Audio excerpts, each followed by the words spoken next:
Hey folks, it's time for another Vinyl Finds, number 40. Can you believe it? Anyhow, I want to thank everybody that purchased Glass Orchid number 2. I'm officially sold out of the first limited 50 copies. I do have some of the second printings remaining here.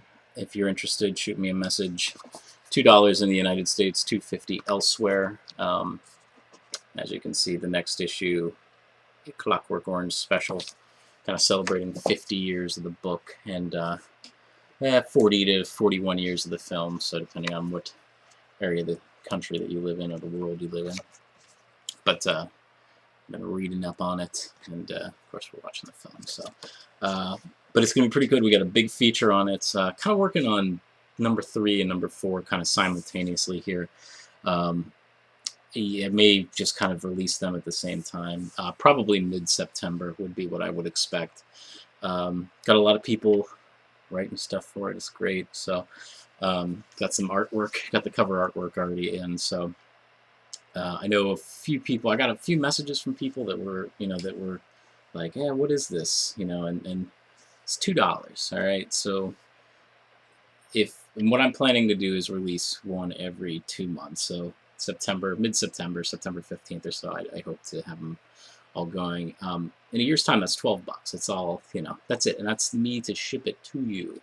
So no subscriptions or anything like that quite yet, but there are definitely more to follow. And again, I appreciate everybody that's purchased the first one. It really helps me out with, I can make some comp copies and send those. I sent a few out, and hopefully, if all goes well, hopefully we can just either get them through a distributor, and you can actually order them through them, or I'm kind of working on a blog that you can just order it right from there. So it's something where you don't have to get a video from me. You can just go and check and see if they're available. So yeah, $2. So let me know if you're interested. Phil Oakes is the big feature in this one, so I love that cover art. So.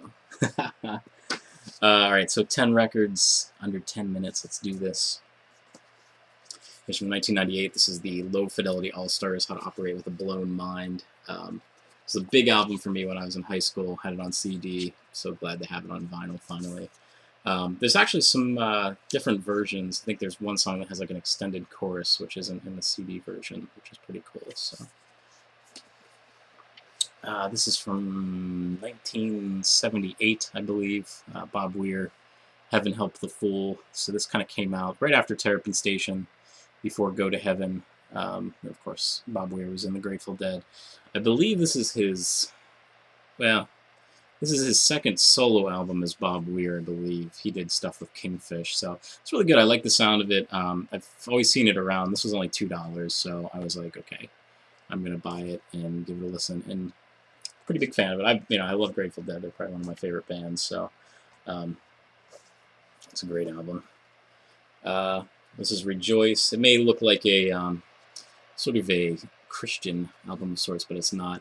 Kind of like a Friend and Lover, which were on Verve Forecast.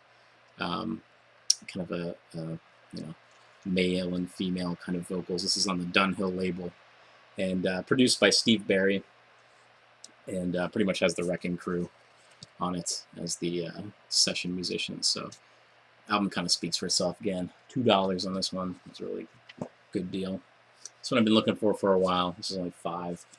There are but 4 small faces. So, of course, Tin Soldier, Here Comes the Nice, Green Circles, and Ichiku Park, of course, is on here, which, it's an okay song. I mean, I think it's kind of overplayed because it's like the only song that the Small Faces are sort of known by, as that sort of just that, if you're not digging below the surface, I guess. But Tin Soldier is a fantastic tune. There's a great video of it that was like one of their first TV performances of it, and it's just, these guys were rocking. So great stuff. All right, the Jim Queskin Jug Band. This is on Reprise. Of course, they did some albums on Vanguard. So this is kind of later in their career, maybe about the 5th or 6th album I think that they did. Garden of Joy.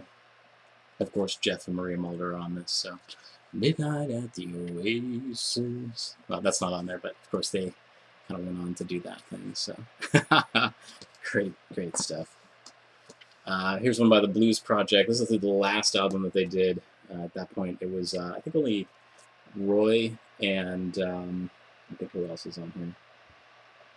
Yeah, Roy and Danny Kalb. So really, it was only two people from the original lineup: Danny Kalb and of course Roy, who's the drummer. This is Lazarus, which is the of course the traditional song. The sheriff told the deputy, "Get me Lazarus." That song. But they do a nice extended. It's like a 9-minute version of it. Really, really good stuff. Danny Kalb's guitar playing is pretty fantastic. So here's a pretty cool one, Graham Parker, and this is the Mona Lisa's sister. This one was only $2 as well. Don't Let It Break You Down, Back in Time, Get Started, Start a Fire. Probably the big ones on here. Of course, Graham Parker and Brinsley Schwartz was. Brinsley Schwartz. I always put a T in it. Brinsley Schwartz. I played electric guitar with this, so of course these guys were kind of Brinsley Schwartz. Was with Nick Lowe in the band Brinsley Schwartz. But this is a great album. It's from the 80s, 88. So my cousin turned me on to Graham Parker. Probably was about 14 or 15 years old. He's like, Graham Parker and Elvis Costello, which I think they kind of sound fairly similar, but they're kind of their own entities. So $2 on this one. This is one. Sam's a big Red Hot Chili Peppers fan, and so we got One Hot Minute. Of course, the big ones on here: Aeroplane. Walkabout is a good song. Not one that they played on the radio, but really cool. Of course, produced by Rick Rubin, who he produced pretty much a lot of the Red Hot Chili Peppers albums. So really good. This is really heavyweight vinyl. Even the jackets are pretty cool. Which I'm assuming that's what the CD was kind of looked like. Here is Great Speckled Bird, which if you've ever seen Festival Express, Ian and Sylvia kind of teamed up with Great Speckled Bird. I believe they were like a Canadian country rock sort of band. They put out this album, so this is when Festival Express came out. This is what they were, the band they were with. This is on Bearsville, which actually, I'm sorry, I think it's on Ampex, but yeah. But of course, a Bearsville production. Of course, I don't really need to explain the whole history behind that. So really cool to find this. And last but not least, Weezer, the Blue Album. So I don't think this is an original, because this is all the insert here. It's sort of all pixelated. So like if you look at it real close, so.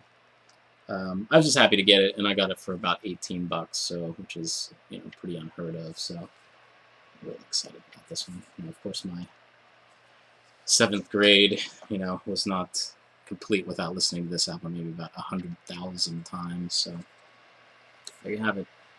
Under 10 minutes. We'll see you guys later.